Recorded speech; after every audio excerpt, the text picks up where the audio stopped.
So உங்களோட பிளவுஸும் கரெக்டா இந்த மேல் வயர் இந்த அப்பர் டம்மி கிட்ட உங்களுக்கு லூஸ் கொடுக்குது. பிளவுஸ் வந்து கொஞ்ச நேரத்துல பாத்தீங்கன்னா வேஸ்ட் பக்கத்துல ரொம்ப லூஸா இருக்குன்னா இந்த ஹேக் உங்களுக்கு டெஃபினட்டா யூஸ்ஃபுல்லா இருக்குங்க. இந்த கீழே இருக்க 2 இல்ல 1 ஹூக்கை எடுத்துருங்க. இந்த பிளவுஸை எப்படி உள் பக்கமா இப்படி டக்கின் பண்ணிடுங்க.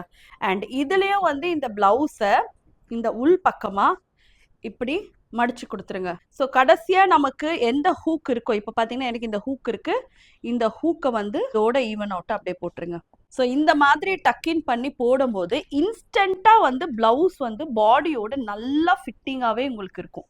இந்த மாதிரி ஃபோல்டு பண்ணும்போது உங்களுக்கு சைட்ல வந்து பிளவுஸ் பாருங்க, பேக்ல இருந்து இந்த பிளவுஸ் வந்து ஃப்ரண்ட் பக்கம் வந்து ஈவனா தான் மேலே ஏறி இருக்கு தவிர உங்களுக்கு எதுவும் அன்ஈவன்னஸே தெரியாது. பிளவுஸோட ஃபினிஷும் பாத்தீங்கன்னா நல்லா நீட்டாவே இருக்கும். இந்த மாதிரி நிறைய வீடியோஸ்க்கு மறக்காம என் பேஜை ஃபாலோ பண்ணுங்க அண்ட் கீழே இருக்க லைக் பட்டனை கிளிக் பண்ணிடுங்க.